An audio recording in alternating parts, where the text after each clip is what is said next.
Welcome, everybody. We're on day 15 of the Democrat government shutdown.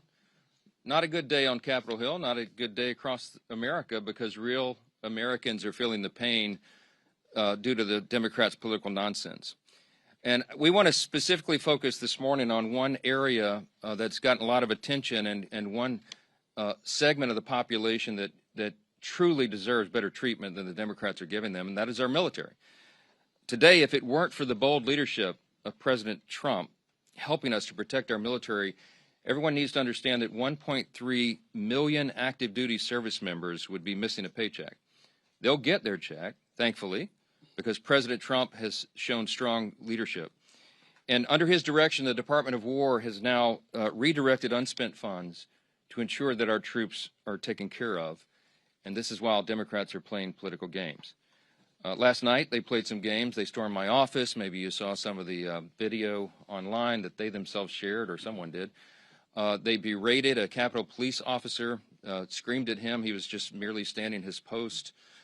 Shows again their disdain for law enforcement, as we see all around the country, the Democrats and everyone in that party, screaming, assaulting ICE officers. They did it right here in the Capitol last night.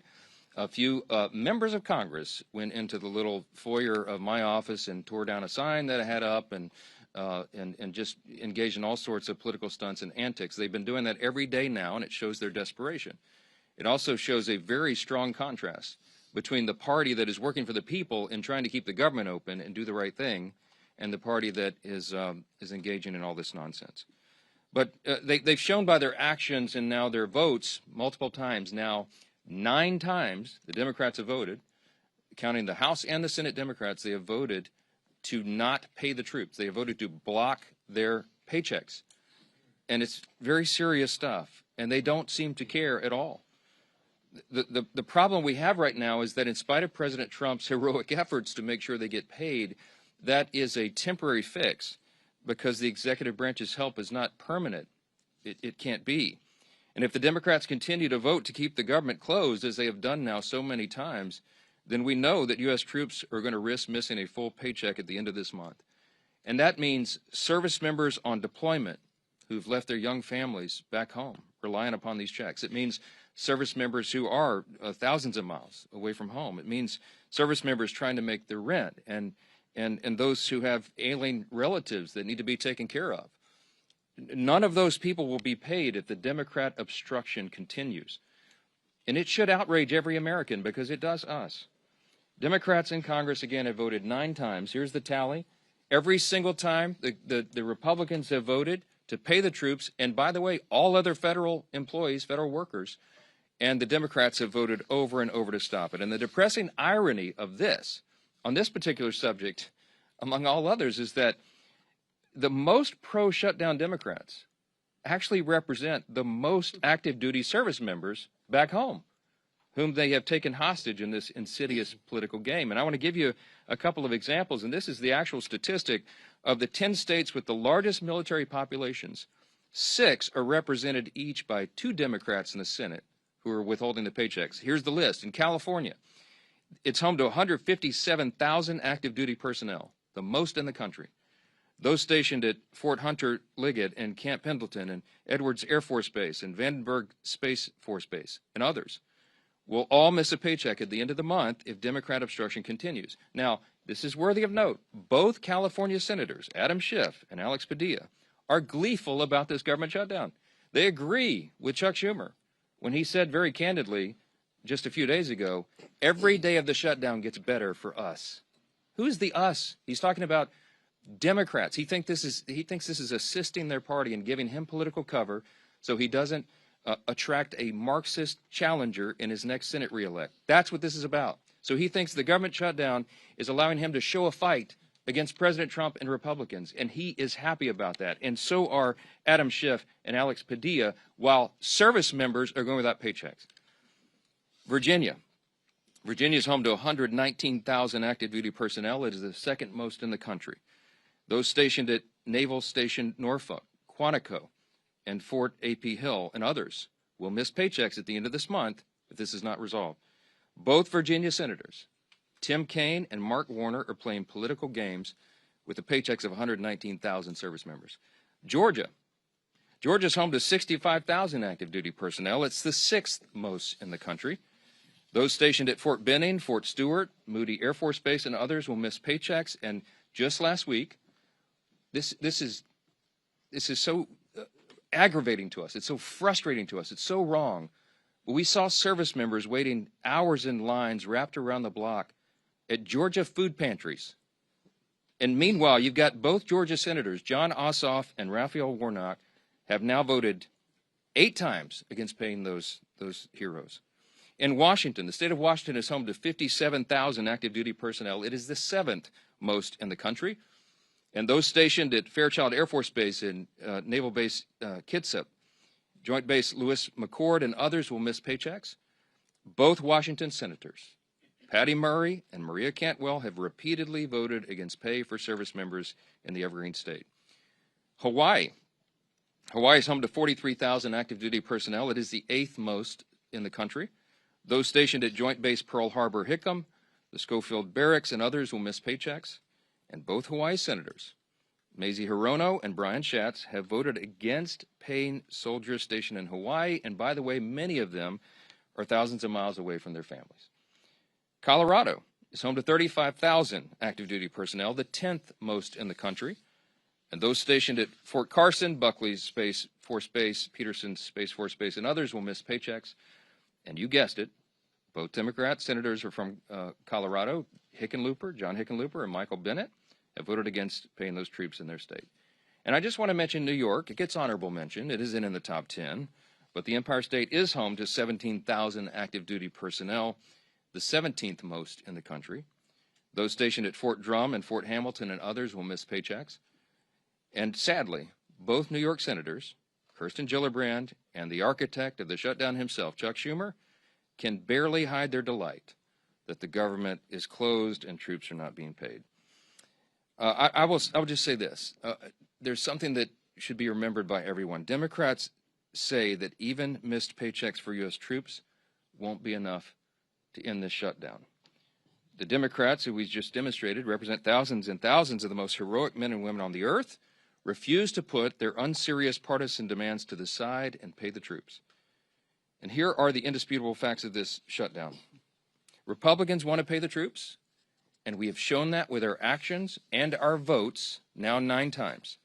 And the Democrats want to use them as hostages to extort $1.5 trillion in new unserious partisan spending that we just won't go along with.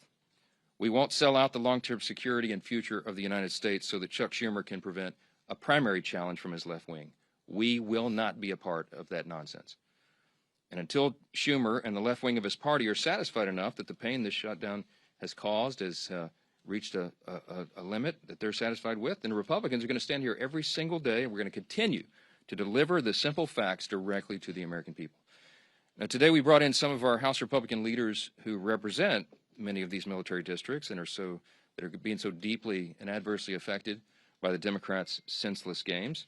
And the first up that I'm delighted to introduce is the chairman of our Main Street Caucus in the House Republican Conference, and that is Congressman Mike Flood. Thank you very much.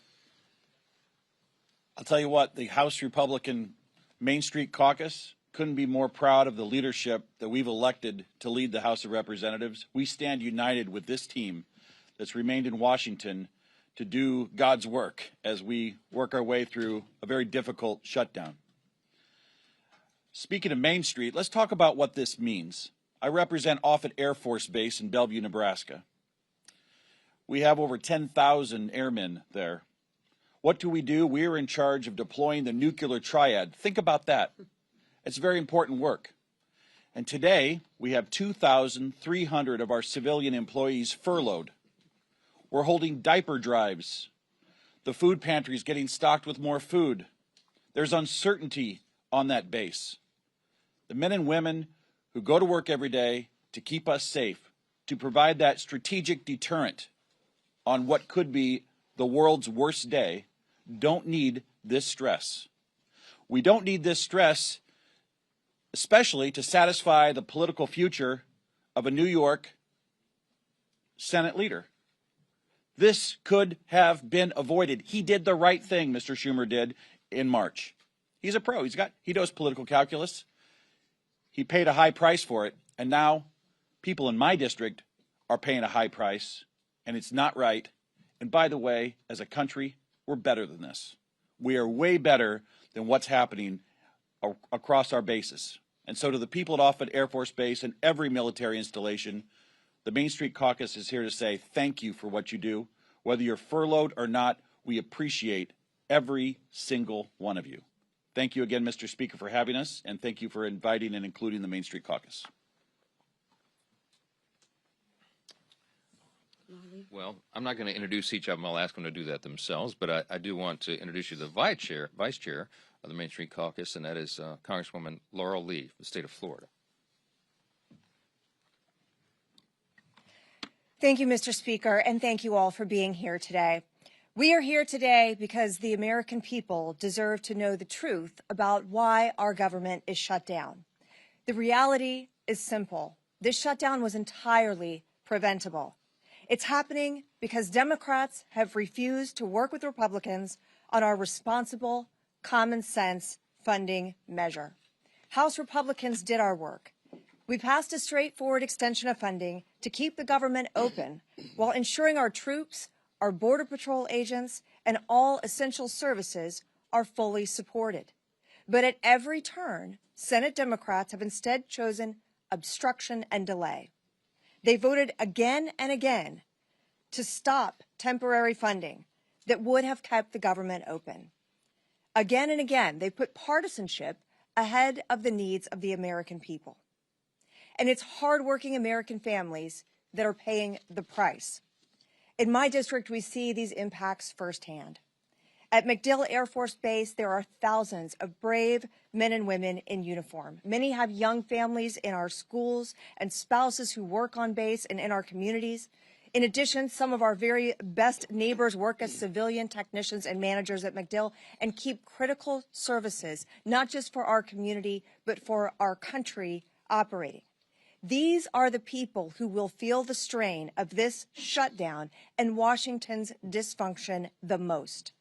The service members, the civilian workforce who serves alongside them, and the federal workers and their families. They are now left to worry about their bills, about groceries, about paychecks, all because of political games by Senate Democrats. They deserve better than this. They deserve leadership that puts our country ahead of politics. House Republicans have already voted to ensure our service members receive their pay, and we will not allow America's heroes to suffer because of this political brinksmanship. Thanks to President Trump's leadership, the Pentagon identified funding to make sure that our troops are paid this month, even in the face of this needless shutdown. This is not about politics. It is about priorities. Our priority is the American people. We want to secure our border, to strengthen our military, to restore fiscal sanity to Washington, and ensure that every taxpayer dollar is spent wisely. Senate Democrats have made their priorities clear. They're more interested in protecting wasteful spending and expanding benefits for illegal immigrants than they are in protecting our service members and our hardworking American families. That is unacceptable. To the men and women at MacDill Air Force Base and the families across Florida's 15th Congressional District, and to every American feeling the uncertainty of this shutdown, know this: we are fighting for you. We are fighting to reopen government responsibly, to ensure stability for your families, and to get this country back on track. It's time for Democrats to stop the political games, to stop holding our troops and our federal workers hostage to their agenda, and to join us in putting the American people first. Thank you. And now we have our colleague, Representative LaLota. Good morning, everybody. Fully funding our military is the most important thing our Congress can do. And 15 days into this shutdown, it's time for Chuck Schumer to do what's right and show a fraction of the courage and selflessness our troops display every day.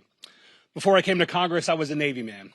I deployed overseas 3 times alongside some of the most selfless and brave Americans our nation has to offer. These men and women serve their nation in hot engine rooms overseas, on dangerous aircraft carrier decks conducting night flight operations, and on island chains ensuring they didn't become a safe haven for terrorists. The sailors I served with risked everything, time away from home, injury to themselves, and even their own lives in defense of our great nation. And I think that kind of courage demands some sort of selflessness as well from our nation's leaders, too. Thankfully, President Trump showed the boldness and decisiveness to ensure that our troops got paid, and they didn't miss today's paycheck. That's welcome news for our families who serve our great country, who, frankly, we don't pay enough as it is. But troop pay is just one piece of the puzzle. A prolonged government shutdown endangers America's national security, halting contracts, furloughing half of the Defense Department's civilian workforce, and disrupting intelligence and operations. It weakens our ability to compete with China, Russia, North Korea, and our other adversaries. It delays training, it delays deployments and housing support, and reduces overall readiness. Like Chuck Schumer, I'm a New Yorker, and I'll say this plainly. The next generation of New York Democrats are socialists, like AOC and Zohran Mamdani, and they're dragging their party towards socialism. They want open borders, they want taxpayer-funded health care for illegal immigrants, and they want government-run grocery stores. Just look at the race right now for New York City mayor. Now, I know that socialism doesn't come naturally to Chuck Schumer.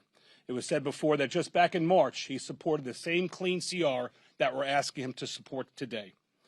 Back in March, he had a backbone, Chuck Schumer. He stood up to his party's radical base and said he would put the nation before his own political interests. And he took a lot of flack for doing so. And that's why he's changed his course.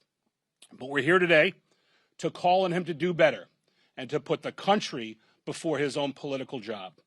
And we're asking that he put the hundreds of thousands of federal workers that rely on a continuing resolution, we're asking him to support that. And we're asking him to put the millions of Americans before his own political future. We New Yorkers, we pride ourselves on being tough. So I'm asking Chuck Schumer to be tough and to stand up to his own party's base. Stand up to AOC and Mamdani. Be brave like our troops. And do your job and reopen our government. I want to introduce my good friend, also a military veteran, an Air Force, don't hold the Air Force part against him, an Air Force colonel who's doing a hell of a job fighting for his constituents in Iowa, my friend Zach Nunn. Nick, thanks, brothers. Appreciate it. Whenever you can get the Navy and the Air Force on the same target, we're moving in the right direction. Friends, here's the reality right now. This government shutdown does not have to happen. We have a reality before us where 1.5 million troops, both those active duty and those in the Guard and Reserve, are on pins and needles where they're going to be able to feed their family marching forward. I am so proud to be standing with fellow patriots up here, many of them who have served. I'm one of those members who have served not only in combat, but continue to serve in my reserve capacity now. I've already committed my drill this weekend, and speaking with frontline members who are serving in uniform, our brothers and sisters, the sons and daughters of families who have sacrificed to have their child be in the military. They all have the same question. Why is this happening, and what is the mission to be able to stop it? Well, let's be very clear. The House of Representatives has executed its portion of the mission. Fully pay our federal government. The majority of the House, the majority of the Senate, the majority of the American people want this. But the reality is, there's a handful of individuals in the Senate who have put a stop to it. And this is where I agree with one of my colleagues. We don't govern by temper tantrum, he said. We'd be hurting millions of Americans, and we'd be treating them as leverage. That was Chuck Schumer in 2018. Another colleague said, this is irresponsible. No, it's reckless. My other colleague, Nancy Pelosi, but that was in 2013. A fellow colleague said it's not normal to hold 800,000 workers, or in this case, over 1 million military members and their paychecks hostage. That was from AOC in 2019. Team, we've heard about the first-hand impacts to individuals. And it goes beyond just America, but what's happening right in our own districts as we look at this. Today, 15,000 National Guardsmen from Iowa were in danger of not being able to decide whether to put a down payment on a new car are being able to put food in the refrigerator. 2,000 of those members are right now deployed on the front lines in U.S. CENTCOM in Iraq. And even more of their families are wondering not only will they be safe, but will they be able to take care of their kiddos back home. So I called them up and I said, hey, First Class Chase Holmes is a sergeant with our Iowa National Guard.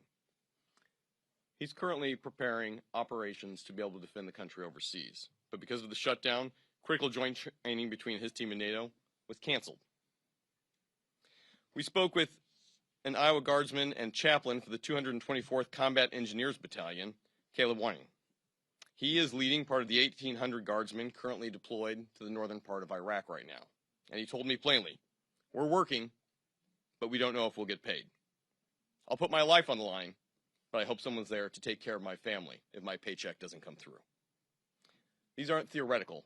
These are real people, real impact, real costs. Let's be blunt. The shutdown of the government has only one hostile actor, and there's a few individuals in the Senate who refuse to put the country before the hostage of the 350+ million Americans they've taken. It's unacceptable, and that is why I am grateful that while President Trump is helping lead peace in the Middle East with the men and women who are on the front lines providing it, we have folks at home who need to do the same job and stand up for this country first. Thank you to my colleagues, but most importantly, thank you to all our federal workers, and God bless our troops. With that, I'm thrilled to introduce our leader, a man who's been on the front line of this himself, Mr. Scalise. Thanks, sir. Thank you, Zach, and thank all of my colleagues who you just heard from, many of whom served our nation bravely in our nation's military. I want to say thank you to the over 1 million men and women in uniform who continue to serve right now, despite the uncertainty, that does not need to exist. And why? Because Chuck Schumer is more afraid of the radical leftists in his own party than he is concerned about making sure that those families don't have to wonder about whether or not they're going to be able to put food on the table. Their families, while they're overseas, many of them, are going to be able to put food on the table during this Schumer shutdown. And keep in mind, over 1/3 of all men and women who serve in uniform right now, over 1/3 of them live paycheck to paycheck. That means when Chuck Schumer is voting to deny them pay, many of them will not be able to make their rent payment or their mortgage payment. Many of them will not be able to make their car note payment. And the stress that adds to their lives unnecessarily should not happen, did not need to happen. This House came together. I'm so proud of the men and women I serve with in Congress here in the House where we did our job. Weeks ago, we sent a bill over to the Senate. That doesn't resolve all of our differences. People often say, gee whiz, why can't Washington just get together? You know, which side's going to win this thing? It's not about which side wins. It's about stopping the American people from being the losers in Chuck Schumer's fight while we go negotiate our differences. We have big differences we need to negotiate, and the clean CR that we passed over to the Senate does not resolve those differences. It just gives us some more time to have that negotiation. And by the way, that clock is getting sooner every day. November 21st is not extending every day that Chuck Schumer continues this charade that he's playing with the lives of millions of American families. That date is going to get closer every day, where we're not going to have as much time to negotiate our differences. And how big are those differences? Just look at the wish list, the hostage list that Chuck Schumer filed weeks ago, his demands that he said have to be met before he'll even open up the government again. $1.5 trillion in new unrelated spending Chuck Schumer demanded, including, yes, eliminating all the verifications so that illegals will get taxpayer-funded health care. That's in Chuck Schumer's bill. Chuck Schumer guts the $50 billion rural hospital fund to give taxpayer-funded health benefits to illegals in his hostage demands. That's not going to happen. And so when are we going to have a rational conversation? When are Democrats going to actually become serious in this discussion where they say, let's open up the government and start talking about our differences? about how we're going to get this country back on track. And then contrast again, just look at what happened yesterday. Some of us were at the White House at just an amazingly emotional ceremony where President Trump posthumously, unfortunately, issued the Medal of Freedom to Charlie Kirk. And his incredibly brave widow, Erica, was there to receive it on his behalf and gave another emotionally powerful speech. And this comes on the heels of President Trump returning from the Middle East, where he was in Israel, he was in Egypt, working with other world leaders to establish historic Middle East peace. President Trump's been doing all those things, and in the middle of doing all of those things, he had to go find time to figure out creatively a way to pay our troops, even though Chuck Schumer wants to defund our troops.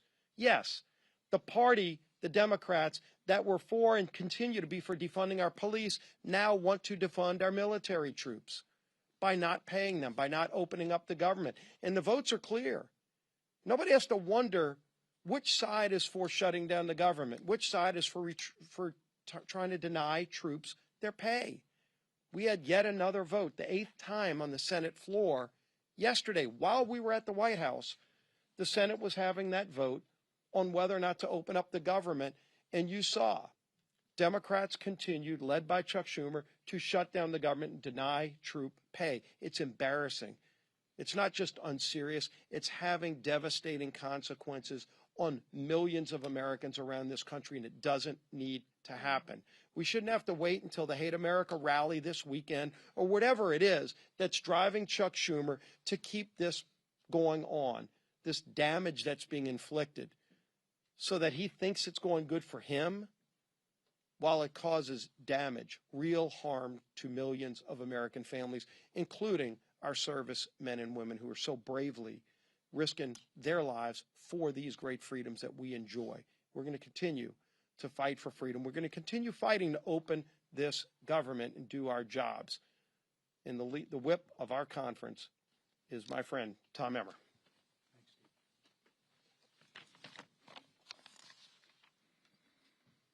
If Chuck Schumer and the Democrats had things their way, more than 1 million service members would not get paid today. Thankfully, our commander-in-chief stepped up where the Democrats have refused by reallocating funds to ensure our troops receive their hard-earned paychecks today. Thanks to President Trump, military families across the country will have the resources they need to continue making ends meet just a little bit longer. Yet, what has been the Democrats' response?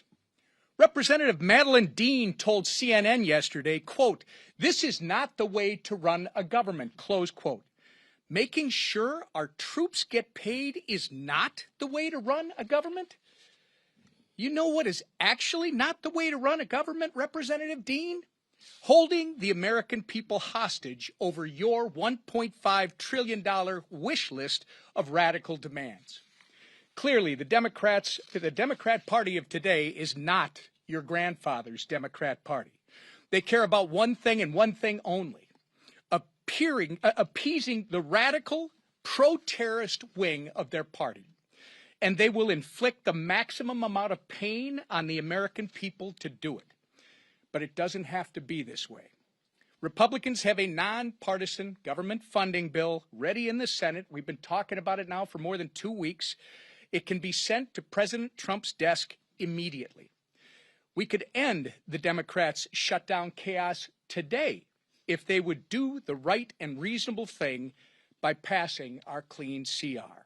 It contains 0 partisan policy riders, no gimmicks. It's the same spending levels that Democrats supported just 6 months ago and that they passed 13 times previously under the Biden administration. But 9 times now, 9 times, the Democrats have refused, shutting the government down in the process and forcing Americans to pay the price. All so they can gallivant around the Capitol making ridiculous videos, childish videos, scream at Capitol police officers who aren't getting paid, by the way, and buy time until their Hate America rally takes place on Saturday on the Mall. It's despicable and it's wrong. We can only hope that they come to their senses and that the madness ends soon. Until then, our message remains the same. Stop playing political games, pass our clean CR, and reopen the government for the people you were elected to serve. Lisa McClain, our conference chair. Thank you. Well, good morning, everybody. Here we are again. I'm going to be very clear. Chuck Schumer wants a dirty deal. I'll say it again. Chuck Schumer wants a dirty deal. One that caters to his radical base. You know, the same crowd planning to protest at their I Hate America rally this weekend. And what is in this so-called deal? Let's take a look at what's in Chuck Schumer's dirty deal. And let me spell it out. It adds $1.5 trillion to our national debt. $1.5 trillion.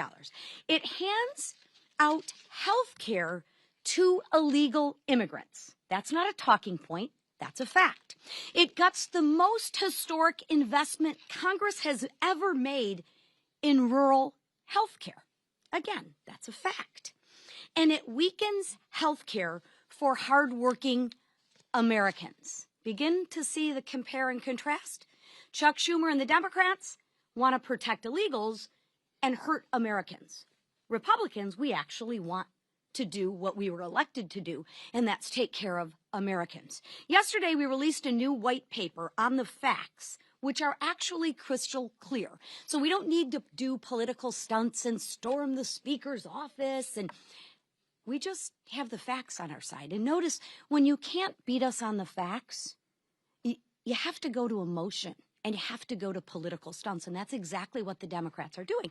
First, the Democrats' proposal eliminates a cornerstone investment in rural health care, putting hospitals and small-time clinics deeper in financial debt. That's a $50 billion cut to rural America. Second, states like California have played games with federal tax dollars to give benefits to, you guessed it, not Americans, that's right, illegals. Republicans actually closed that loophole, saving taxpayers $190 billion. Again, note the compare and contrast. The Democrat bill would reopen that loophole, and don't let them deny it. Make them own their votes. Make them own their stance. Let me remind you, every single Democrat on the 2020 presidential debate stage raised their hand and said taxpayers should pay for health care for illegals. Every single Democrat. So why are they denying it now? Because they know it's not popular with Americans, right? They are on the record wanting health care for illegals. Own it, Democrats. Say it loud. Say it proud. You want to put illegals over Americans. Just own it. I'm going to say it again. They are on the record wanting health care for illegals, and their dirty deal that they lay out in black and white. Finally, Democrats' plan forces taxpayers to cover the majority of emergency medical costs for all non-citizens. Another $28 billion tab for who? You guessed it, the American people. So here's the bottom line. The Democrats' proposal would force taxpayers to fund $119 billion in waste, fraud, and abuse. Yes, that's right. The Democrats advocate for waste, fraud, and abuse. Why? Because it's not their money, it's your hard-earned money, including benefits for people that are here illegally. That weakens health care for Americans. It also defunds rural health care. Again, that weakens health care for who? That's right, it weakens health care for Americans. It is absolutely outrageous. So here's my message to Democrats. Tell all of your radical base you're done taking orders. Tell them you're putting America first. Drop the demands, reopen the government, pass the House bill, and let's get back to work for the American people. Thank you. All right, a few questions. Yes. A judge in Florida issued a ruling against oil mills for threat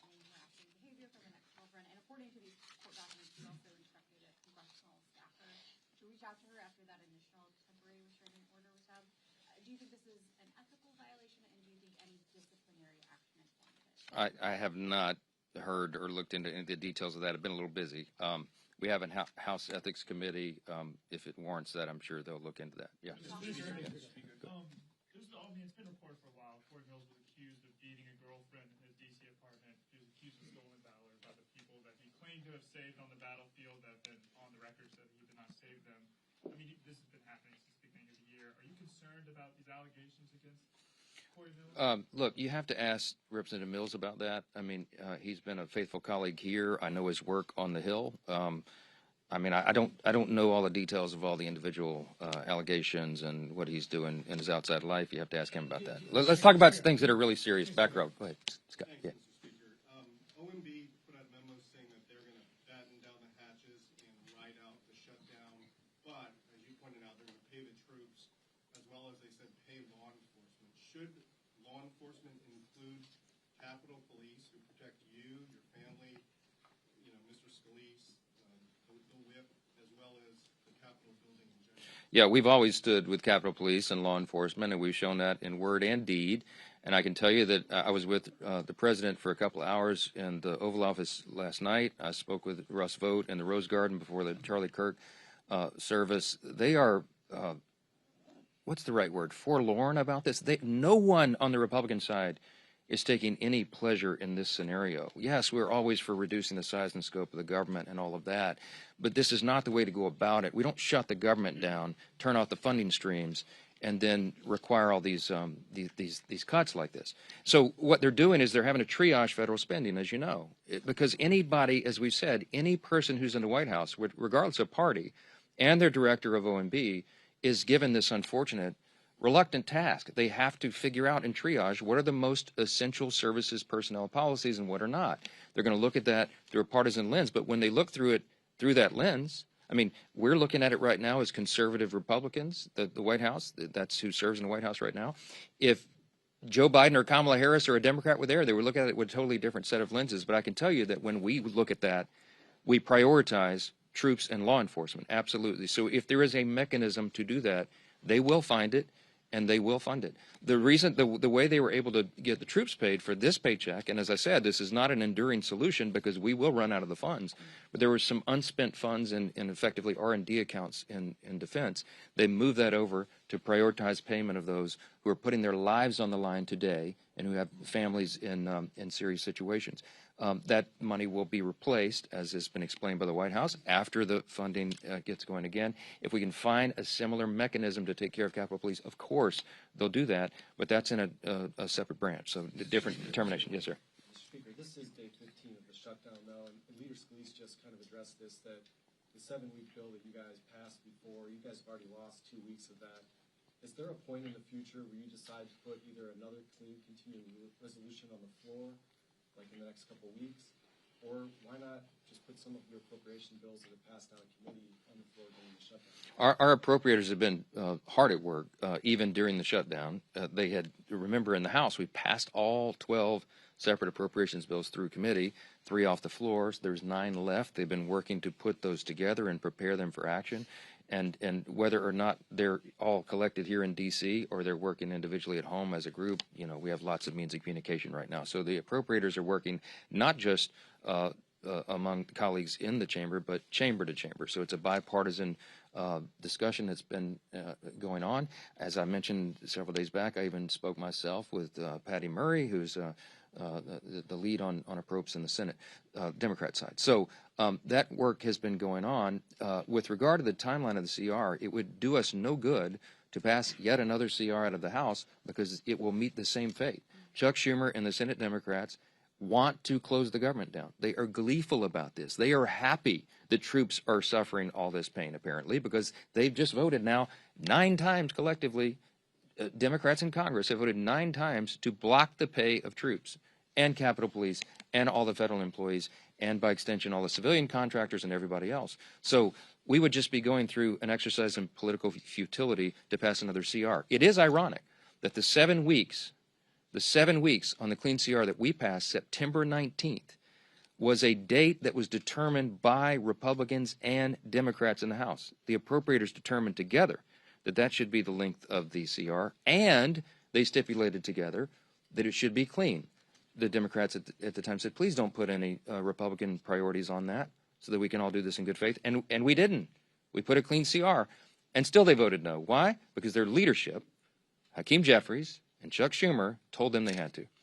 So I think appropriators want to get back to work. I know every House Republican does, but we've got to get the lights turned back on, and Chuck Schumer and the Democrats need to vote to do that so we can get back to regular legislative session. Yes, ma'am. Last question. Just to follow up, though.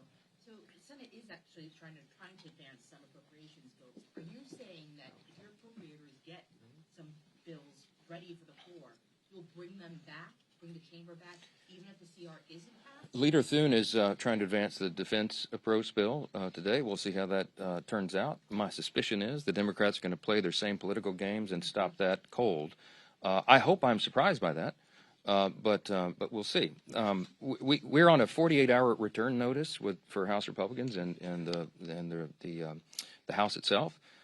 And dependent upon action in the Senate, we can get all this moving again, and we can get back to all the regular order and all the things that are stacking up on our plates. It is ironic that even though Democrats decided upon the end date, the 7 weeks to go to November 21, it is the Democrat leadership that is eating up the clock. And they are doing great harm to the American people, not just by suspending services, vital services and paychecks, but also because of the backlog of work that the Congress has to get done. And we cannot do it while hardworking Americans are suffering because of these antics, and that's why we're demanding, insisting that they get it open.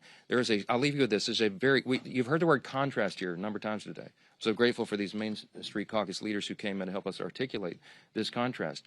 I'll just say this again. You have two parties on a split screen right now. You have President Trump and the Republican Party reducing your taxes, cutting government red tape and regulations to get the economy going again, passing historic legislation to boost the economy and bring down the cost of living. You have Republicans who have ended the border crisis, almost zero illegal crossings in the last 4 months. You have Republicans who are working to end the crime crisis and support law enforcement and ICE officers and all those who are wearing that badge and putting their lives on the line and supporting our troops, as we've talked about today. You have Republicans who are ending fraud, waste, and abuse in government and making government work more efficiently and effectively for the people. And you have President Trump and the White House and his administration ending conflicts that are killing millions of people around the world. What have Democrats accomplished in the last 9 months? A government shutdown. I mean, the contrast between these parties could not be any more stark. And I encourage you to watch. We call it the Hate America rally that will happen Saturday. Let's see who shows up for that. I bet you see pro-Hamas supporters. I bet you see Antifa types. I bet you see the Marxists in full display, the people who don't want to stand and defend the foundational truths of this republic. And we do. And that's what we're here doing every single day. And we'll continue to come in every morning and tell the American people the plain and simple facts, because the facts are going to win the day here. The American people are not stupid. They see what's going on, and they know who's to blame. Thanks for being here this morning. Thank you.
Thanks, team. Great job.